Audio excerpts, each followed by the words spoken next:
भाई आज हम आपको बताएंगे महाराजा छत्रसाल यूनिवर्सिटी एटीकेटी रूल क्या है। एटीकेटी आपको कितनी बार दे सकते हैं, उसके बाद एक्स के पेपर कितनी बार दे सकते हैं, सब कुछ जानकारी बताएंगे A to Z। और बीएससी बीएड कोर्स में या बीए बीएड कोर्स में आप एटीकेटी कितनी बार दे सकते हैं, फिर उसके बाद एक्स के पेपर कैसे दे सकते हैं, एक्स को कितनी बार दे सकते हैं, कितने टाइम में आपको डिग्री कंप्लीट करना आवश्यक है। A to Z BSc BEd की डिग्री हम की जो क्वालिफिकेशन है आप कैसे कंप्लीट कर सकते हैं, कितनी एटीकेटी दे सकते, सब कुछ जानकारी बताएंगे। तो अब बने रहें वीडियो में। एमसीबी यूनिवर्सिटी महाराजा छत्रसाल यूनिवर्सिटी के जो रूल है, तो सबसे पहले हम आपको पूरे जो पीडीएफ है वो दिखा देंगे। सबसे पहले आप जो मैंने ट्रांसलेट किया है वो मैं आपको दिखा दे रहा हूँ। तो इसमें दिया गया है, आप देख सकते हैं मार्क लगा हुआ है इसमें, यहाँ से पढ़ें आप।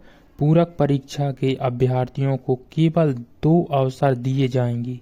पूरक परीक्षा मतलब कि जैसे आपको किसी सब्जेक्ट में एटीकेटी आ गई 1 में या 2 में, तो पूरक परीक्षा के अभ्यर्थियों को केवल 2 अवसर दिए जाएंगे तथा दूसरे अवसर समाप्त होने के पश्चात उन्हें पुनः अपनी सभी परीक्षाएं देनी होंगी। इसका मतलब ये है जैसे कि आपको एक बार एक सब्जेक्ट में, जैसे आप 5th सेमेस्टर में आपको मैथ्स में एटीकेटी आ गई, तो मैथ्स में जैसे आपको एटीकेटी आई तो आपने उसका फिर से एटीकेटी दिया, फिर से उसका एटीकेटी दिया, तो 2 बार एटीकेटी दी ली। अब तीसरी बार में आपको एक्स में डाल दिया जाएगा, मतलब फिर आपको सभी पेपर एक्स में देने पड़ेंगे पूरे, मतलब जैसे 5th सेमेस्टर फिर पूरा देना पड़ेगा, चाहे एक सब्जेक्ट में एटीकेटी थी चाहे 2 में, उससे कोई मतलब नहीं पड़ेगा। अगर आपने उसकी 2 बार एटीकेटी दे दिए, जैसे मान लो कि आपको 2022 में आपने पेपर दिया 5th सेमेस्टर का मेन रेगुलर में, और आपको एटीकेटी आई, तो आपने दिसंबर 2000 जैसे 22 में दिया था, तो 22 के बाद आपने 23 दिसंबर 2023 में एटीकेटी का दिया, उसमें पास नहीं हुए, फिर आपने फिर से उसका एटीकेटी दिया 2024 में दिसंबर में, तो 2 बार एटीकेटी हुए। अब 25 में जो दिसंबर में आप देंगे तो आपको नहीं देने मिलेगा, आपको एक्स में डाल दिया जाएगा। आपको संपूर्ण पेपर देने पड़ेंगे, संपूर्ण मतलब जितने भी आपके सब्जेक्ट हैं सभी पेपर देने पड़ेंगे, और आगे के जितने भी सेमेस्टर हैं वो सभी आपको देने पड़ेंगे। ये उनका रूल है, क्योंकि ये उन्होंने जो रूल लिया है वो बरकतुल्लाह यूनिवर्सिटी से उठाया है। तो इसमें क्या है, जैसे कि आपको 5th सेमेस्टर पूरा देना पड़ेगा, 6th देना पड़ेगा, 7th 8th, इस तरह से इसमें उन्होंने बताया है। तो ये रियल इन्फॉर्मेशन है, मैंने वहीं से कलेक्ट की है।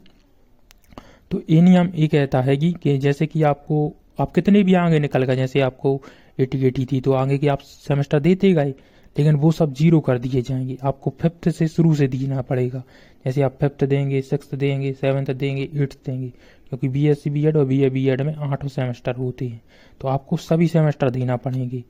और एक बात, बीएससी बीएड या बीए बीएड जो डिग्री है वो 6 साल के अंदर कंप्लीट करनी होती है। तो ये भी ध्यान रखना आपको कि ये सब पेपर आपको 6 साल के अंदर ही देना पड़े। अगर आपके 6 साल के अंदर नहीं दे पा रहा है तो आपकी डिग्री समाप्त कर जाएगी, मतलब 6 साल जैसे ही होते हैं और आपकी डिग्री समाप्त कर दी जाती है। तो इस तरह से इसके नियम रहते हैं। अब हम आपको मेन पीडीएफ दिखा दे रहे हैं, तो जिससे आपको प्रूफ हो जाए कि रियल इन्फॉर्मेशन है। तो ये रही पीडीएफ में, इसमें टोटल 25 पेजेस हैं, आप देख सकते हैं स्क्रीन पर। ये देखिए 25 पेज हैं इसमें टोटल। ये रहा ऊपर बरकतुल्लाह यूनिवर्सिटी भोपाल, इस तरह से सभी डिटेल दी गई है इसमें, किस तरह से एग्जाम करवाना है A to Z। तो आप देख सकते हैं पूरी वीडियो में, पीडीएफ में आप इस तरह से पूरा A to Z total English में है ये पीडीएफ। आप गूगल ट्रांसलेट कर सकते हैं इसके लिए, मैंने आपको गूगल ट्रांसलेट ही दिखाया था। वो जो मैंने इन्फॉर्मेशन दिखाई थी वो पेज नंबर 17 पर दी गई है। एटीकेटी की जितनी भी इन्फॉर्मेशन है वो 17 टू मतलब 17, 18, 19 पेज पर आपको मिल जाएगी।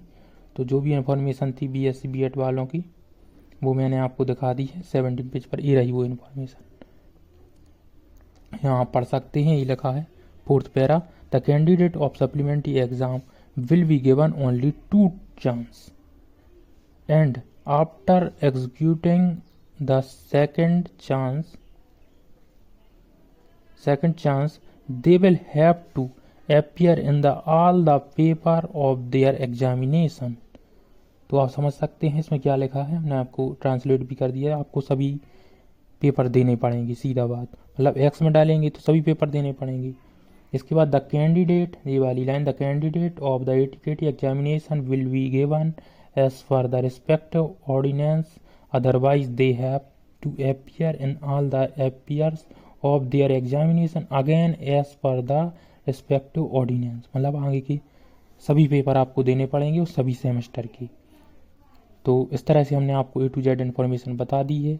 और एटीकेटी का जो रूल है वो सभी के लिए सेम होता है, चाहे वो सिंपल BSc, BA, BCom, मतलब केवल एटीकेटी 2 ही बार दे सकती है। मतलब एक बार आपने जैसे मेन पेपर दिया रेगुलर में इस बार, तो उसमें एटीकेटी आई तो फर्स्ट एटीकेटी हो गई, फिर एटीकेटी में एटीकेटी आ गई तो वो सेकंड एटीकेटी, बस। उसके बाद आपको एटीकेटी नहीं, एक्स ही मिलेगा। एक्स में आपको पूरे सब्जेक्ट देने पड़ेंगे। तो इस तरह से नियम है। अगर आपको वीडियो पसंद आई तो लाइक सब्सक्राइब करें। Thank you watching my video.